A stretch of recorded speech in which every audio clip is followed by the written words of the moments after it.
America says everybody. If you say accept, that's not an American way as far as I'm concerned.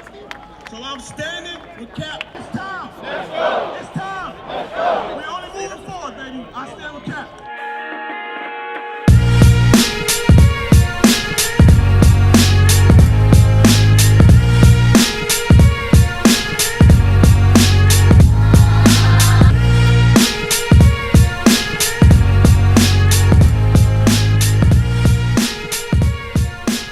Hundreds have gathered here at the corner of 51st and Park Avenue. You can see there's a lot of people here for the protest United We Stand rally for Colin Kaepernick. A lot of people are frustrated with the fact that Colin Kaepernick still does not have a job in the NFL almost a year after he protested by taking a knee in his protest in which he said against police brutality and injustice for African Americans in this country. So lots of people are gathered here. There's a great deal of energy and people are here and they're demanding change from the NFL. Just like the NYPD cannot police itself. As my sign says, Negro fall in line. I feel like what Kaepernick represents with the NFL is if you voice your opinion, then you're a problem and you have to go. And he didn't do anything illegal.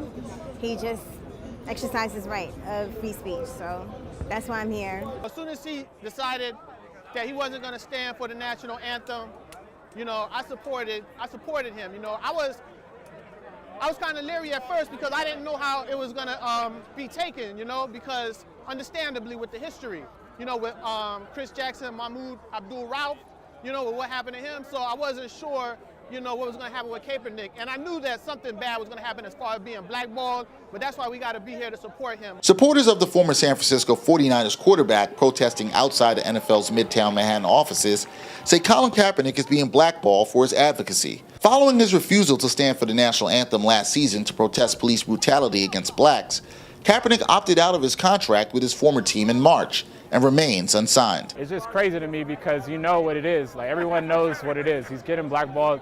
You know, he's not, there's over 120 quarterbacks in the league, and there's no way that he's not better than at least 120 quarterbacks. Like, he's been to the Super Bowl. He's proved that he's a solid all-star, you know, Pro Bowl caliber quarterback, and everybody knows what it is. So it's crazy. If he stood for some other issue that the NFL had no problem with, I think he'd still be playing. But because it was about police brutality, violence against black bodies, that's why he's being blackballed the way that he is. So I think it's really about the issue that he stood for, which is problematic because I'm black. And the majority of the players in the NFL are black, so I think a lot of people should be taking issue with that. While some want to see Kaepernick get another chance in the NFL, others also came to speak out against police brutality. The biggest issue why I'm here is social injustice. I mean, last year alone, 102 black men were killed by police, unarmed, shot and killed. And to me, that's just a complete outrage. Like, it's unacceptable. And, you know, I love that Kaepernick stood up and he brought attention to something that really needs to have attention brought to it. Innocent young black men are being killed. They need to be dealt with, and nobody is going to jail. You know, and the contradiction is all of the cases, they get paid millions, but still the cops who did it, they go free. So we want to be real clear, sisters and brothers, that when we talk about police and the systems of oppressive policing in this country, we're not talking about individual police officers. A message of anti-oppression was consistent at the rally. However, across Park Avenue, counter-protesters gathered with a much different message. I think it's ridiculous. No one is under any obligation to sign anyone. You know, he's a free agent. He doesn't have to be signed. You know, it's not mandatory that anyone be signed. I was taught to love our country and honor our flag and stand for the national anthem. You know, if you have a beef, if you have a problem, there are ways to solve that and to talk about that, but not by disrespecting our flag and our national anthem. Counter-protesters believe Kaepernick's protest was disrespectful. Supporters wanted to know why the opposition showed up. There are people who love America. Sure. Right.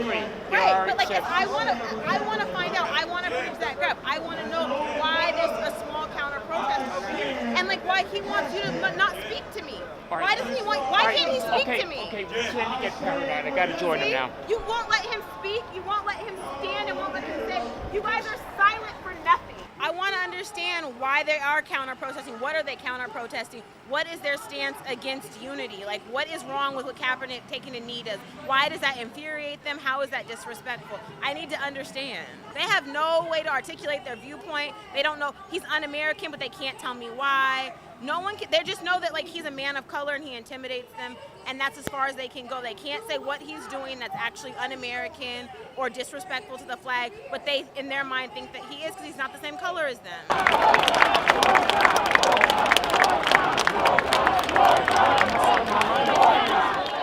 As the protests continued throughout the evening, talk of boycotting the NFL grew among those in the crowd. I'm not watching the NFL. Why? Tell me why you're not watching the NFL. Because they're exploiting black athletes. And again, the main reason is here's a man who spoke out about the injustices, and the NFL has called him communist, unpatriotic, and he can't get a job. No. So we have to stop that. We have to show them, we have to hurt them where it hurts money. And black people need to boycott, not only the NFL, but in other situations. If we're going to protest the football, protest 100%. In the last census in 2013, 61% of the NFL players was black. 61%. That's the majority of your league. It's now at 70%. Yeah, now at 70%. That's rising. You get what I'm saying? The majority of your star athletes are African American. They have to have a voice. Well, the rally is finished here at the corner of 51st and Park, but there's still tons of people around here talking, sharing ideas, talking about the rally and how they can support the movement for Colin Kaepernick going forward. Many of the people I spoke to still have hope as the NFL season is about to begin. I've found that since Donald Trump got into office, people that did not care about politics, didn't care about social issues, all of a sudden there's like a fire lit under them. So I think that if there's any time that things were going to change or progress forward, it's right now. You got to start somewhere. You know, nobody knows the answer. Clearly, we're sitting out here, we're searching for answers. We're sitting out here, we're searching for hope. We're sitting out here, we're trying to conjugate with people and come up with ideas and strategize. But you can't strategize if you're just sitting on your couch being quiet. I think that this rally is important because it's a start. You know, it's a start to something in the right direction, and letting people know that, like, you know, you can't have a voice and not feel at risk that you're putting your career on the line just by taking a stand for something that's right. And, you know, it's a bunch of social injustices going on in the world, and you know, if our players and our athletes and our entertainers can't say anything, then, you know, who is at that point, you know? So we need rallies like this to start that, and I think that this is a good step in the right direction.